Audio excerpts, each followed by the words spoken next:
Good morning, good morning! Andito na naman si Inday sa kusina. Ayan, magluluto ako ngayon ng Ito guys, giniling na baboy. Giniling na baboy, lalawakan natin itong topi. Tatlong topi. Parang tofu lang to guys. Binilog-bilog lang, tapos hihiwain ko yan ng maliliit. Tapos isa yun sa ilalahok ko, ayan. Ayan. Ano yan? Cucumber sa ilalim. Tapos ito. Yan. Yan ang lulutuin ko ngayon para sa aming dinner. At syempre, ito yung maalat na isda. Yan. Dahil galing sa freezer, tinanggal ko na, binaba ko na. Para pagluto ko ng hapon ay ready na lahat. At ito naman guys, para sa alaga ko. Yan, ang mahal na isda. Fish hamor. Yan ang fish hamor para sa aking alaga. Ayan. Maaga talaga ako mag-prepare. Blah, blah, blah, blah, blah. Mag-prepare ng aking lulutuin guys kasi may live ako mamaya. Para, ayan. Pagkatapos ko mag-live, mag-umpisa na ako magluto. Kaya, i-ready ko na lahat yan. Pero ilalagay ko sa rep pagka-ready ko. Ayan, ganon si Aliciang Vlogger. Ang madiscarding mami.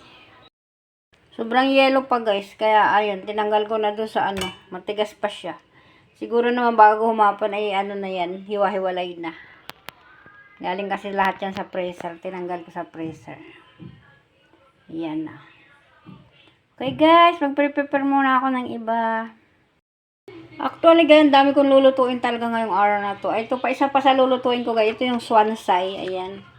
Babad ko muna sa tubig kasi yan, maalat yan. Parang binurong gulay. Tapos ito, lalahukan ko ng giniling na karne. Ayan, tigas din yan, guys. Kaya, ayan, nilabas ko na rin agad siya. Para sa gabi lahat yan, guys.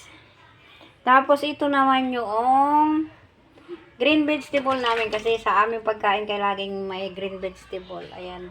Binabad ko sa tubig para mawala yung kanyang mga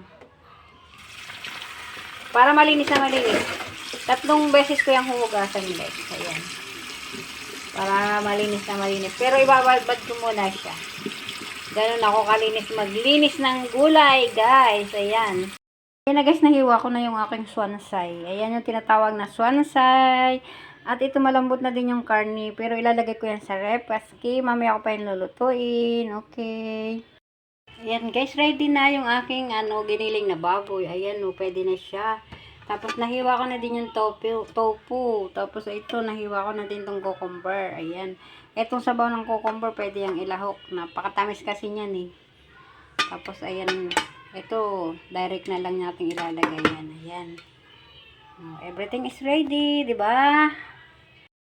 Ayan, pagkatapos nating mababad sa tubig, ayan, hinugasan ko 3 beses. Ayan, malinis na, hihiwain naman natin. Nahiwa na guys, tapos bago yan lutuin, papakuluan yan sa tubig para maalis yung pait kasi ito ay mustasang mapait. Ayan, bago natin igigisa sa luya. Tapos tapos na. Hinugasan ko na din yung daing na isda, wala na siyang kasi naka-freezer yan. Naka-frozen yan kanina, kaya hinugasan ko kasi maalat talaga, as in kasi daing. Tapos ito sa alaga ko, nahiwa ko na din, ready to cook na, ayan. Ayan guys, yung kutsay, nilabusan ko siya guys. Kailangan kasi labusan siya sa kumukulong tubig hanggang sa lumambot para mawala yung pait niya. Ayan. Tapos pagkatapos niya, saka igigisa. Ayan, pwede na yan kaya hunin. Ayan na guys, iginisa ko na. Nung matanggal ko dun sa pagkakablans, iginisa ko na sa luya. Ayan. Luto na yan guys. Ayan, luto na. Sandali lang naluto agad, di ba? Ito nang lulutuin yung karne guys, ang giniling na karne. Yan ang lahok niya Yan. Topi. Di ba? Yung dilata may mani pa yan Ito, cucumber to. Ayan. Papakatihin lang natin yan, tapos saka natin re-recadusan. Sabi ko, papakatihin ko, bigla naman nagkasabaw. Sabi ko, luto eh. Kailangan makati muna yan guys. Para luto na yung karne. Ayan kung pwede na natin rekaduhan. Ayan.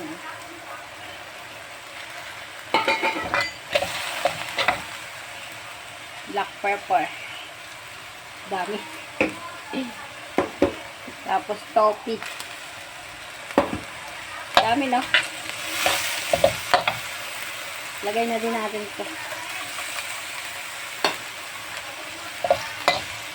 Kilala nyo ba yan?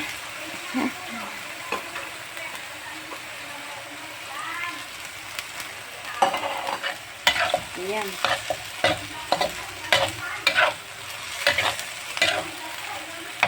Lagyan natin ng oyster sauce. Pampasarap. Ayan.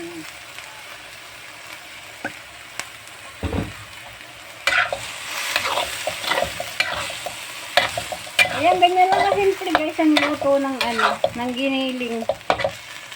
Ang bilis na oh. Papakatingin lang natin yan. Tapos ayan, yummy na yan. I-try nyo guys kung gaano kasarap yung luto. As in, masarap talaga. O, diba? Okay.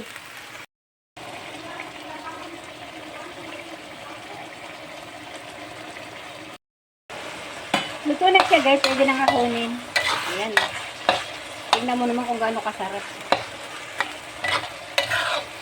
Kakaiba luto ng no. Taiwanese food no. Sarap niyan guys. Ito naman ang lulutuin ko guys, one side. Ayan.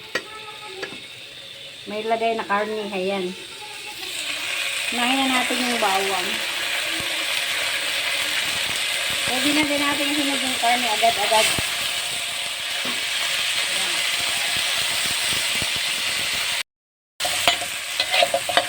Iligayin lang natin ng konti guys yung karne. Saka natin isusunod yung swansai.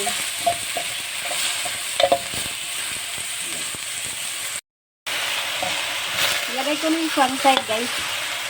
Ilagyan ko din ng sili. Actually guys, hindi ko yan lalagyan ng asin. Kasi itong binurong gulay, maalat yan. Pero hintasan ko na ng tuto. Kaya ang ilalagay ko dyan ay asukal para lalong matanggal yung alat. Lagyan natin ang asukal. Maano kasi yan guys, maalat, binurong gulay. O, ayan. Tanggal ang alat. Pwede na kakunin guys, ang aking swansai. Ang sarap na niya guys. Ayan. Pwede na kakunin. Luto na ang ating swansai. Ayan, ang sarap. Ayan na yan, last na lulutuin ko guys, ang isdang maalat. Yan, yan ang kauli-ulihan kong niluto. Ayan, luto na yan. Ahonin na. Ayan na guys, for today's video, ayan ang aming hapunan. O, ayan yung niluto ko. Nag-separate ako ng para sa hapunan. Pero ayun yung niluto kong marami. Ayan, may brown rice kami. Tsaka yung fish na maalat, tinaing. Tapos yung, mustasa na green vegetable. Tapos ito yung swansai. Ayan. Pwede nang kumain. Padating na yung mga amo. Ayan. Salamat sa panonood. Thank you for watching guys. I love you all. Ayan.